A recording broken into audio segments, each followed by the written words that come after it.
In this video, an interesting mating behavior, one of the oldest cities, and a fascinating yet deadly sight.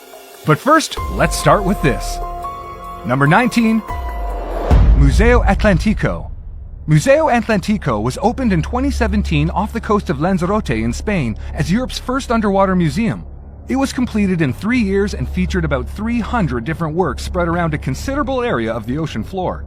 Some interesting displays at the Watery Museum include over 200 life-size human figures, a 100-ton wall 100 feet long, and an underwater botanical garden with compartments to attract young fish, octopuses, and sea urchins.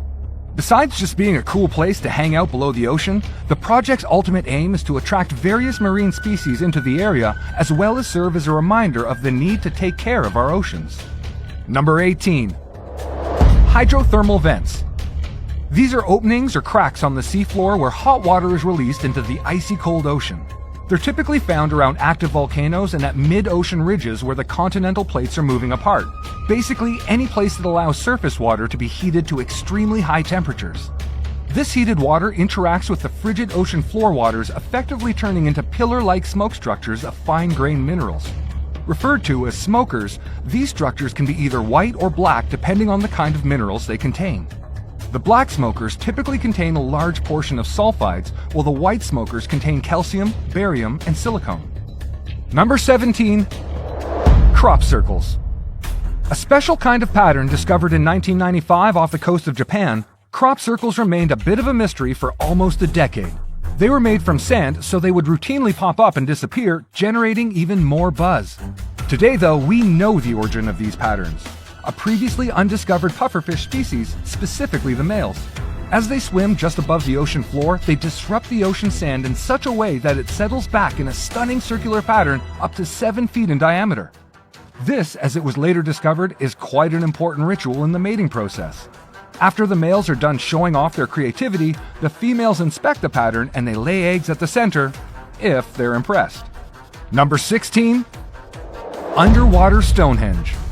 The Stonehenge archaeological site in England has been fascinating researchers for years, both for the sheer size of the rocks and the fact that they can't figure out what it was used for.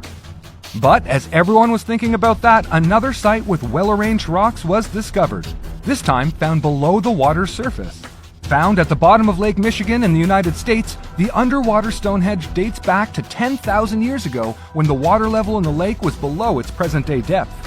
The ancient peoples might have taken advantage of this to set up the rocks, probably as a sacred worship site or a hunting site for big game. Number 15. Bimini Road. Are these the remains of a wall or road? No one quite knows. Found off the coast of North Bimini Island in the Bahamas, the Bimini Road is made up of almost perfectly shaped limestone rocks about half a mile long. It was discovered in 1968 by 3 divers, immediately sparking a media storm about the oft-mentioned lost city of Atlantis. But to this day, there hasn't been a conclusive explanation of what exactly the Bimini Road is. And that's despite the site being visited by a slew of professionals, including marine engineers, archaeologists, geologists, and anthropologists. They can't even agree on whether the road is man-made or natural. So it's a mystery that'll probably never get solved. Number 14. Zemchug Canyon. Found in the middle of the Bering Sea in the northern Pacific Ocean, the Zemchug Canyon is known for its grand size, over 10,500 feet deep and over 250 miles long. By these measurements, it's the world's deepest and possibly the longest submarine canyon in the world and is also one of the 2 widest so far. Its volume is also massive, estimated at just over 1,000 cubic miles, which is over 13 times the size of most canyons of its kind. According to estimates, Zemchug was formed 5.3 million to 11,700 years ago during the Pliocene and Pleistocene periods when the continental shelf collapsed under the weight of sediments from the Alaskan and Siberian rivers. Number 13. Heraklion. The ancient city of Heraklion is submerged some 30 feet near the mouth of the Nile, dating as far back as the 12th century BC. It started off as an ordinary trading port before finally becoming ancient Egypt's main port for international trade before Alexandria took over the reins some years later. A combination of tsunamis, earthquakes, and rising sea levels weakened the city over time before a huge flood swept a good deal of it underwater. A few residents remained in the partly damaged city, but by the 8th century, it was all gone. It was discovered in 2000 after about 2,400 years of being untouched. Number 12. Vasa wreckage. Vasa was a Swedish warship that sank in 1628, just 20 minutes into her maiden voyage. And it wasn't because of enemy fire. Wind gusts played a role, but a larger part of the ship's sinking might have been caused by the structural faults. Basically, most of the attention was directed towards making Vasa a naval masterpiece without making adjustments for how it was going to fare in the high seas. The wreckage was only recovered in 1961, over 330 years after the incident, surprisingly still intact. And is probably the only ship from its era that is still in good shape, allowing archaeologists to understand the 17th century shipbuilding industry, the nits and grits of naval warfare, and the general Swedish life during that time. Number 11. Black Sea Undersea River. Yes, rivers can totally form underwater and even be bigger than your ground-level streams. The Black Sea Undersea River, for instance, is way larger than most surface rivers and would have ranked 6th had it been on the surface. It's over 115 feet deep, 37 miles long, and measures slightly less than a kilometer wide. Discovered in 2010, it also has pretty much every other thing you'd expect of a normal river, including rapids, waterfalls, banks, and floodplains. Unfortunately, that's all we know about this particular river. Studying this and other similar rivers remain a challenge due to their extremely powerful and highly unpredictable nature. Number 10. Antikythera mechanism. Termed the world's oldest computer, the Antikythera mechanism is a piece of metal that has been subject of fascination for over 100 years. Discovered in 1901 from a Roman-era shipwreck, the device was made up of a complex network of gears that scientists think was just too complicated for its time. And trying to figure out the device's purpose hasn't exactly been an easy task, partly due to its incomplete nature. But there are theories, of course. One of the most popular and widely accepted is that the mechanism was some sort of complicated astronomical calendar used to predict eclipses. Number 9. Diving bell spider. This particular spider species is common across parts of Europe and Asia in freshwater habitats with aquatic vegetation. Unlike its other spider cousins, the diving bell spider spends much of its life submerged, coming to the surface only briefly to replenish its oxygen supply. For each trip, the spider traps several bubbles using its hair and deposits them into a special dome-shaped web attached to aquatic plants. It usually takes several trips for the web to fill up with air, but the supply can last a whole day since the dome also draws oxygen from the surrounding waters. Number 8. Pavlopetri. Submerged off the Greek coast, Pavlopetri offers a trip back into ancient times as one of the oldest cities. According to estimates, it was built some 5,000 years ago and flourished for over 1,000 years before 3 devastating earthquakes pulled it under. Despite the earthquakes and all the years that Pavlopetri has been submerged, the city retained much of its initial planning, complete with tombs, streets, and the very first 15 buildings, all sitting at the depth of 13 feet. Number 7. Doggerland. Connecting present-day continental Europe and Great Britain, Doggerland has been receiving archaeological interest since the early 1900s when ancient plant materials resurfaced. More concerted efforts to study the submerged stretch of land kicked off in 1931 when a trawler pulled out a barbed antler point, dating back to a time when Doggerland was dry land. Other finds in the later years included prehistoric tools and weapons and remains of animals such as lions and mammoths. According to estimates, the area might have been swallowed by water somewhere between 6,500 and 6,200 BCE thanks to a massive tsunami. Number 6.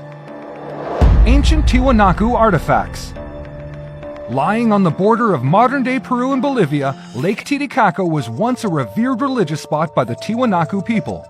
The Tiwanaku civilization was one of the biggest and most influential at the time, lasting between the 5th and 12th centuries. They routinely took trips to the middle of the lake with llamas, pieces of gold, clay pumas, and a host of other figurines. At least according to what archaeologists managed to dig up in 2000. The artifacts were part of larger ruins built some 1,000 to 1,500 years ago alongside a temple, terraces for farming, a wall, and roads. Number 5. Silfra Crack. The Silfra Rift is a tiny space between the Eurasian and North American plates, widening by roughly 2 centimeters every year as the two landmasses continue drifting apart. With its blue, sparkling waters, it's the only spot in the world where you can experience the magic of diving between two continents. And quite a few tourists seem to like the crack. Between 50,000 and 60,000 people stop here to snorkel and scuba dive. The crack itself is only about 207 feet, but divers get to enjoy just a small part of this unless they have more than basic diving skills. Number 4. Cenote Angelita. Found deep in the Mexican jungle, Cenote Angelita is another underground river, once a Mayan worshipping place. It's buried under a network of caves and sinkholes in what has become a popular hangout spot for cave diving enthusiasts. The presence of trees along the riverbanks makes it even more appealing and a must-see. That being said, getting down into these caves and holes requires some serious diving skills as the waters get murkier and more challenging the deeper you go. Number 3. Lion City. Most ancient cities go under due to natural causes like floods, earthquakes, and landslides. But for China's Lion City, its eventual underwater status was a direct human influence. In 1950, the Chinese authorities decided to flood the city as part of a dam project, consequently relocating some 300,000 residents. A bit unfortunate, but the project might have helped preserve the city to an extent, as it has remained in good shape since then. And now that it's underwater, it has become a popular tourist attraction, usually frequented by diving enthusiasts. Thanks to being a whopping 130 feet below the surface, diving is restricted to experienced divers for the most part. Number 2. Ice Finger of Death. This isn't exactly an underwater thing since its whole formation starts from the ocean's surface. The whole process kicks off when brine from frozen salty seawater leaks into the surrounding waters. Its salty nature and slightly higher density than freshwater forces it to move to the bottom of the ocean, freezing any waters on the way as it descends. This creates a thin, finger-like projection that freezes any organism in its path, hence the name. The Ice Fingers of Death is common in the frigid waters of the Arctic and Antarctica. Number 1. Yonaguni Monument. Found off the coast of Yonaguni in Japan, the Yonaguni Monument is another underwater formation that's thought to be the lost city of Atlantis, or in this case, the lost continent of Mu. At least, that's how some people view it. Others are more of the idea that the monument is nothing more than a result of natural processes over thousands of years. According to geologists, the straight-cut sandstone rocks that make up the monument are a fairly common sight in nature, especially in places that experience tectonic activity. Either way, the monument is still an interesting diving site.